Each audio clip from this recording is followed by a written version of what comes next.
Le bruit de nos souvenirs. Un poème en prose à partir de nos mémoires sonores de notre visite au mémorial de la Shoah à Paris le 8 février 2017.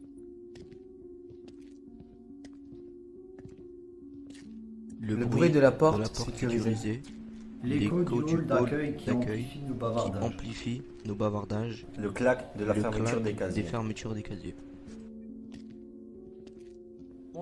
Bonjour, je m'appelle Alexandre, je serai votre guide. Le tapotement de nos pas qui se superposent dans l'escalier. Le Le silence un peu silence un peu embarrassé embarrassé de ceux qui n'osent répondre aux questions d'Alexandre. Les mots génocide, extermination, Shoah. Le ton plus assuré de ceux qui osent à présent prendre la parole.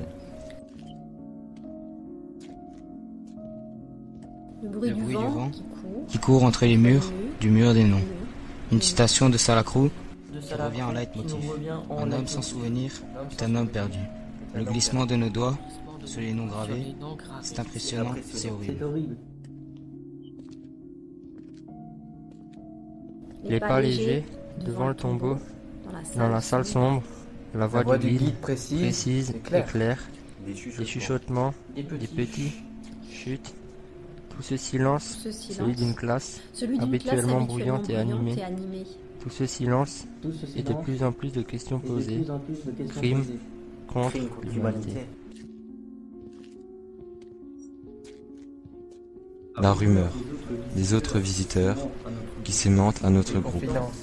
Des confidences, des bruits de la ville, bourdonnements, assourdis, des gens et des voitures. Les pas des déportés qui s'échappent des écrans, le frôlement des pages d'un livre qui sont tournées, les murmures de stupéfaction. Le son de l'attention, le son du recueillement, le clapotement de nos pas qui nous emmène vers l'auditorium, le frôlement des sièges, le bonjour sympathique d'André Bercover, la voix de cet ancien déporté, sa voix à la fois frêle et sonore, une citation de Salacrou qui revient en leitmotiv. Un homme sans souvenir est un homme perdu. Les sons dans nos têtes au fil de son témoignage. Ils ont arrêté Guy. Nous devons nous cacher. Le grincement de la porte d'entrée se ferme sur sa maman. Le claquement des hommes en noir qui le parquent sur une chaise. Les inflexions joyeuses des retrouvailles avec un frère bien-aimé, Drancy. Le sifflement du train qui va vers Auschwitz. Le sifflement des coups de feu qui s'abattent sur ceux qui ont cru à l'évasion. Avec ma mère, on s'est dit au revoir. Je ne l'ai jamais revu. Gazé. Les voix autoritaires, les appels interminables.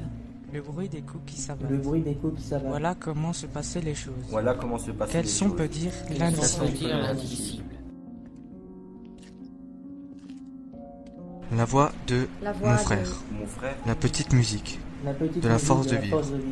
Le bruit des pas, chaussée des sabots de bois. L'adieu au frère bien-aimé. La résonance des marches de la mort. Les balles qui fusent et qui font tomber les camarades. Voilà comment se passaient les choses.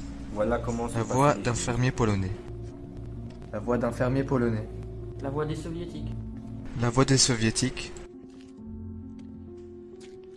Le son des retrouvailles. L'écho du traumatisme. Le chant de la vie. La force du témoignage. Contre tous les racismes. Contre tous les extrémismes. Contre la bêtise et la cruauté. Salacrou disait. Un homme sans souvenir est un homme perdu. Un homme sans souvenir est un homme perdu. Nous affirmons haut et fort, les souvenirs de cet homme ne seront pas perdus. Nous affirmons haut et fort, les souvenirs de cet homme ne seront pas perdus.